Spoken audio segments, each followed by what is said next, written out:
You know, there were a lot of places you could have been this early Saturday morning, but you guys chose to be here to see what I think is not only one of the best films of 2024, but one of the best films of 1974, one of the best films of 1964, and easily one of the best films of 1954.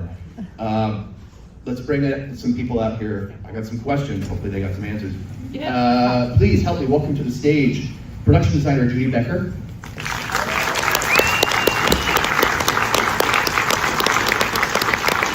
Composer Daniel Windler.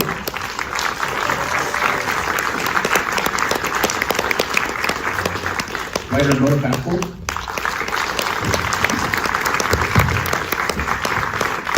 Felicity Jones.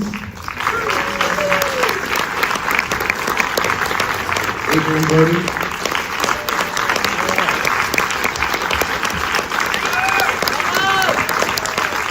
And director Brady Corbet.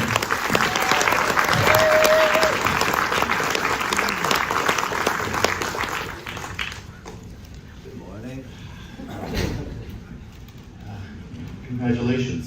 I'm not going to mince words. This is a staggering achievement, and I know that you worked on this for close to a decade. It's truly a labor of love. I'm curious where your interest and Mona's interest in brutalist architecture, your first exposure to it, and the psychology behind it started, and if there was a certain spark that kind of drew you guys to telling the story. Yeah, Mona's grandfather's an architect, and my uncle is an architect that studied at Taliesin West in Arizona. I think because we came from architecture families, we were, interested in doing a film on the subject because there's not so many actually, and one of my favorite buildings in New York, formerly the Whitney, then the Met Breuer, and now I don't know what it is. Marcel Breuer's building here, for me, is one of the great buildings in New York City. I, of course, am a fan enough of brutalist architecture that we decided to make a movie about it. But I was also sort of fascinated by the fact that these buildings that still feel incredibly contemporary and vital, come from the post-war years of the 1950s, and how post-war psychology and post-war architecture sort of march in lockstep, and there's something, especially because the 1950s are so I Love Lucy. There's something so wild about thinking that these incredible creations, come from a period that's sort of mostly marked by that sort of cozy aesthetic. And so, yeah, and any thoughts on brutalism? No, I think you covered it. I think also Brady and I write a lot on intuition, like most people do. So that was, that's what drew us to tell this particular story. But then once we started writing, it's a bit of a feeling of being possessed by a story that you just can't help but to tell. Can you talk a little bit about the writing process between the two of you and drawing on figures like, I know you just mentioned Marcel Breuer, there's a little bit of Louis Kahn in here. I mean, sure you could pick out other references if need be, but I'm just curious basically about kind of constructing the story together and coming up with Laszlo. Yeah, I mean, the character is certainly an amalgamation of many real-life architects like Paul Rudolph, Louis Kahn, of course. For us, I think that virtual histories are slightly more honest contract with a viewer than most biopics are, simply because of the fact that I really believe that once you start writing, it all becomes fiction. I'm a big fan of many writers like Robert Musil and W.G. Sebald, or V.S. Naipaul, for example, who part one, The Enigma of Arrival, is named after his book. That's it's for me a way of accessing the past without having you know, to pay tribute to someone's life rights. And so there's a way of evoking the era that you know, you're just less of a slave to those details. And I also think for viewers, it just gets them out of their head, kind of going like, well, is this how it really went down with Napoleon? What does it look like? it didn't go down that way. I mean, I don't want to say anything bad about biopics, because I know that you've both done very wonderful biopics, but there is a tendency, I think, for an audience member to be like, well, how accurate is this? Or did they get this right? Or would he really have said that or done that? Whereas this is something, I mean, you're getting at much more substantial, profound stuff than just trying to relate the details of a single life. I mean, it's a much broader experience that I think you guys are getting at here. Which is probably a good lead-in to talk about your performance, Adrien. I'm curious, what was your first reaction when you got the script and read it, and if there was a certain element or a key that kind of helped you unlock Laszlo? I mean, I know there's a personal connection to this as well, but... Well, the main key is a beautifully crafted character and story that Mona and Brady created and presented to me, which was incredibly moving and is, unfortunately, incredibly rare. I'm sure you don't feel that you've seen a movie like this in a long time, and I'm sure many of you see many films. And I've been fortunate to work my entire life in this profession and dedicate my life to this and yearn for these opportunities, and they very infrequently come about. So the creation of something so fully formed and nuanced on the page, and then to be guided by a filmmaker like Brady, who has a care for performance and actors and vast intellect and visual storytelling that's so unique and speaks to all these greater nuances within architecture and again, how you mentioned post-war psychology affects the creation of these indelible structures that live on in our lives, and to give context to those structures in a way that's both artistic and speaks to you know, the character I portray. It's just layer upon layer for me to inhabit.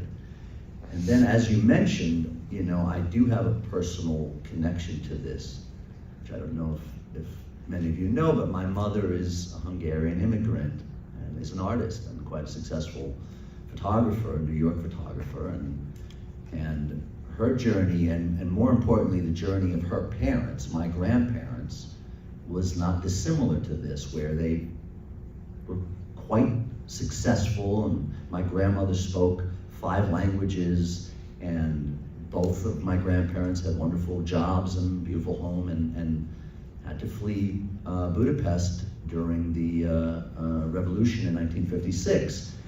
And they were refugees in Austria, and then finally immigrated to the United States. And that journey of starting afresh and essentially becoming impoverished to a certain degree by not finding employment. It was very difficult for my grandfather to find employment, and I you know, I don't want to go too far down that path, but it's such a deep-seated memory for me, and such a sacrifice that I had never taken for granted, and to be honored with the opportunity to embody that journey that does not only reflect something personal to my ancestors, but to so many people, and the complexity of coming to America as an immigrant. All of these things are so meaningful and so important to tell, and all allow greater immersion. And so it's just, I feel very, very fortunate to be here, and very fortunate that the film has been received so well, and also collaborating with wonderful people who are also bringing so much truth to their work, and that's what this is. It's the confluence of all of these creative elements, and we're the recipients of that, and we get to pass this on, and I love the permanence of the film, just like the permanence of architecture, and so it's really, really quite wonderful.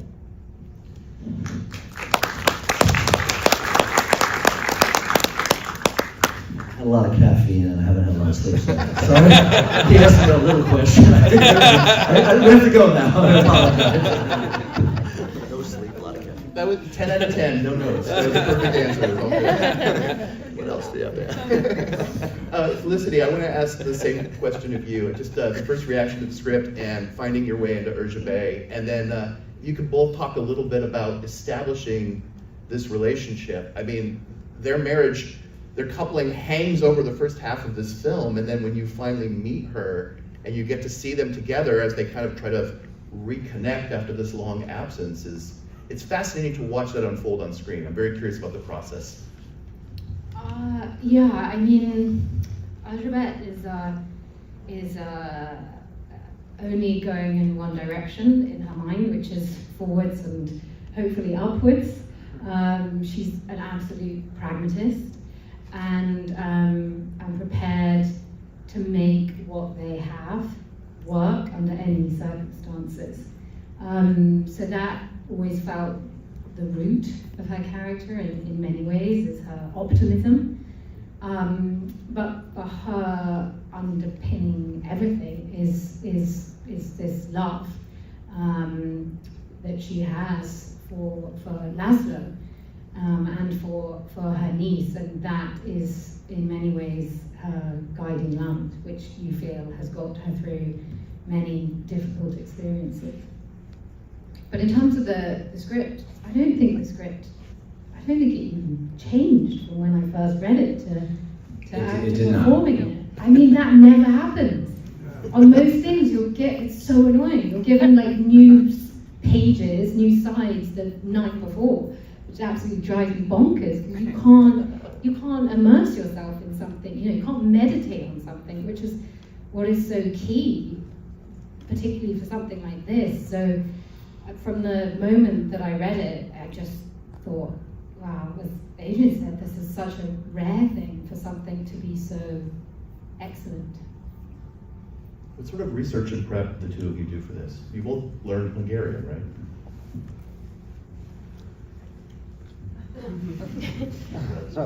Yeah, I mean, with something like this, I feel like the preparation is everything.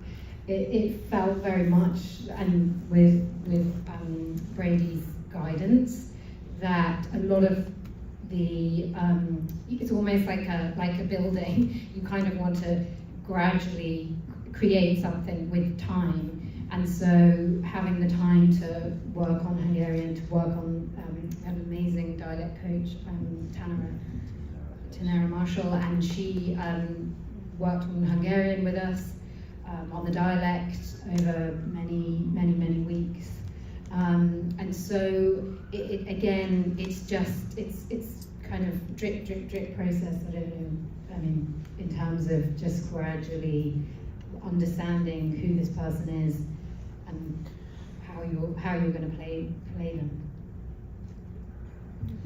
Well, I very much remember, my grandparents had very thick accents, not dissimilar to my characters, and I keyed into certain distinct qualities of that, as well as some real people who I absorbed a lot of their because it's more than just working on a dialect. It's not like saying, there are many ways you can portray a New Yorker, for instance, from socioeconomic backgrounds and neighborhoods within different boroughs, and it's very hard to distill what that is until it feels truthful and real to you. And then, fortunately, I've been steeped in it through my whole childhood, and my grandfather passed when I was quite young, but I remember very clearly the sound and cadence and rhythm of speaking beyond the dialect, and I think it was very helpful for me.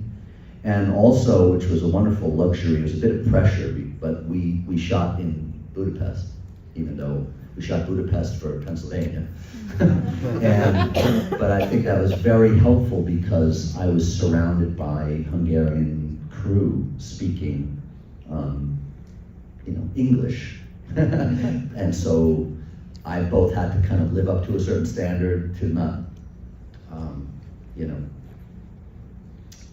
step on their language and not be too overtly anything that was kind of comical, but had to be quite arched because it's what it sounds like.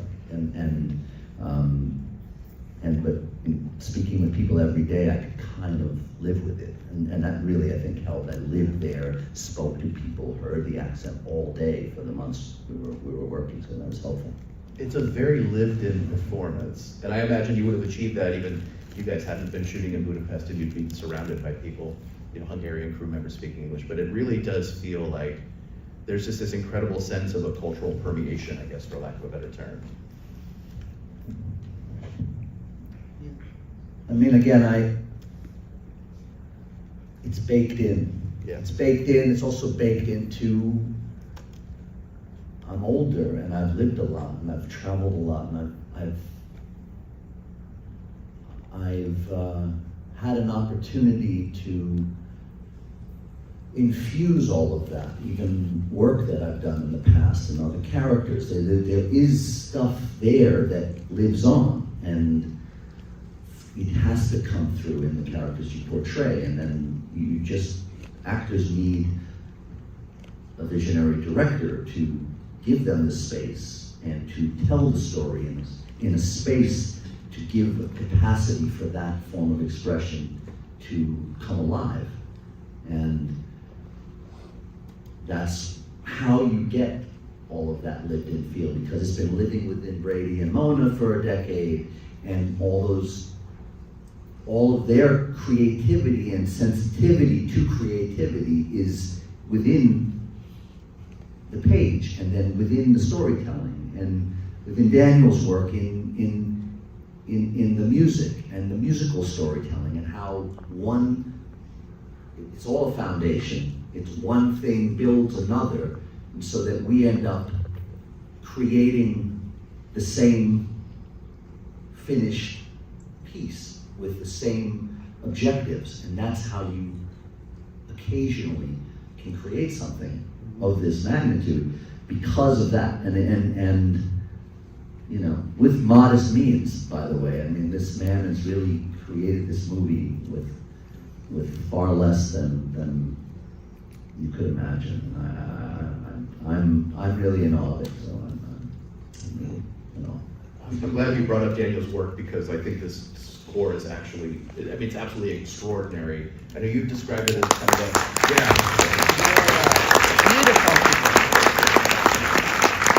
I think, correct me if I get this wrong, but I think you had described, when you had talked about conversations that the two of you were having, and you said you wanted a combination of something that was both maximalist and minimalist. Can you guys both talk, but specifically Daniel, this movie is that, about composing this score and making it such an integral part of this film? Well, I was really appreciated Brady asking me to do it. We've been friends for many years, about 10 years. So we've had a dialogue about all the music and since we met. And I went to the set a lot to work with Brady, and we were kind of living together during the shoot. The first day of the shoot was the jazz club, so it's kind of music from the start. But yeah, it's the result of, for me, it's like the result of our friendship,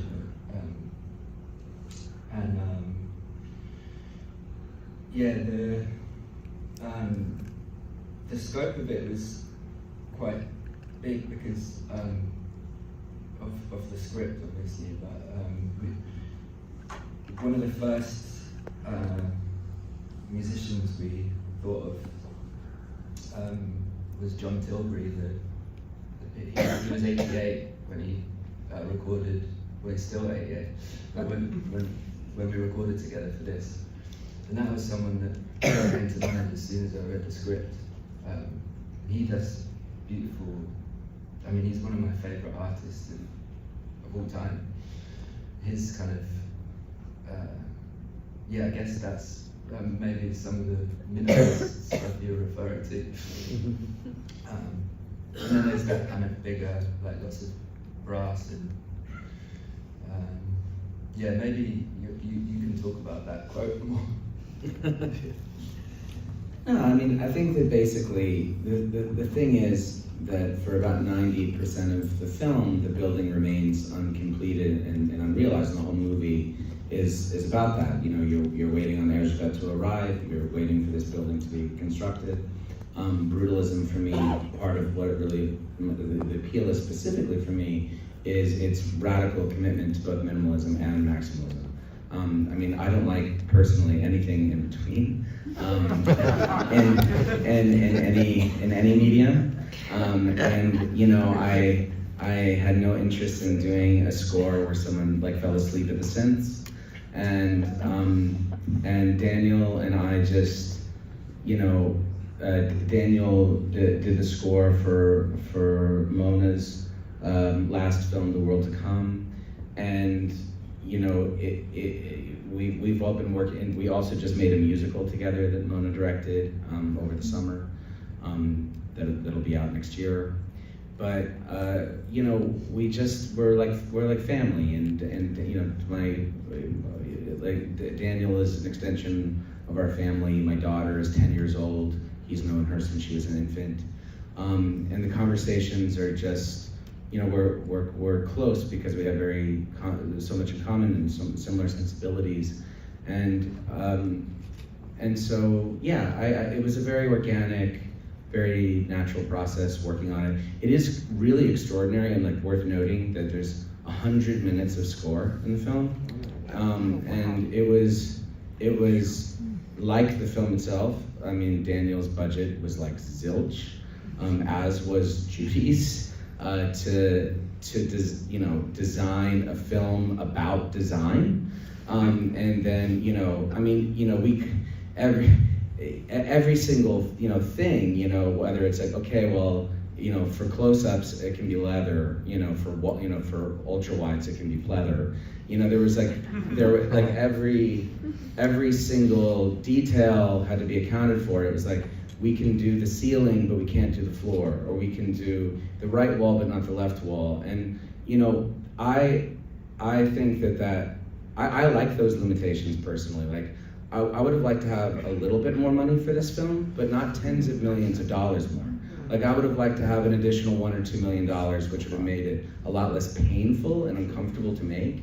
But the truth is that I think a lot of those restrictions sort of forge its shape. And for me, more is not more. It really is not. And so, you know, I think that Judy comes from this background of work. She's worked on some of the most iconic American movies ever. She did Brokeback Mountain with Aang. She did Carol with Todd, as well as I'm Not There. You know, and then when Judy reached out, and all of David Russell's movies, and you know, she's really, you know, it's like really like iconoclast. And I just, when she reached out to me and said, you know, like, I want to do this movie on brutalism, like this is really my shit, I was like, I was just over the moon about it. All right, let's talk about this. Let's talk about how this is your shit. It's amazing to think that not only did you design, like, to look at the inside of the Institute, or the room, the Van Buren room, or even the New Jersey furniture store, how immaculately designed these things are, and then to think that you had to do it on this very skint budget. Can you please talk about going into that process and how you managed to make this thing look so extraordinary? A lot of it was about knowing where to put the money, the little money that we had. So one big thing that I wanted right from the beginning was to have the furniture store look super American, like the furniture in the furniture store. So it was a bit of a, what's the word? Conversation. With production. That's a good word. Because I had my set decorator who came from Canada, who'd done Brokeback Mountain with me and some other movies. She came to Hungary, but in Canada, she shopped all this American colonial style furniture that we all know what it is because someone in our family had it in their house, and you can't find it in Europe. And I did have to go through the process of looking at all the furniture in the Hungarian prop houses, and they would show me things that were sort of similar, but not really, like it did not capture that. So Hattie Kucha, the decorator, filled a container of this stuff in some vintage wallpaper, and we pretty much did the furniture store and the apartment above it with all of that, with the container that arrived a day before we were shooting it. Not on purpose. There's so much more to talk about with this film, and we've run out of time. So we're all going to meet back here next Saturday morning. Again, and then we'll continue this conversation. But meanwhile, thank you guys so much. Thank you so much for this film. Thank you guys. Today you watched the DVD, and it's an accurate copy of the film. But if you want to see the film is on 70mm. It's playing all day on October 12th. Even, people want to see an hour of the print or whatever. It is a very unique experience to see it that way. It was shot on a large format camera. I really encourage everyone to seek it out, if you had an interesting experience. So thanks a lot. Good job.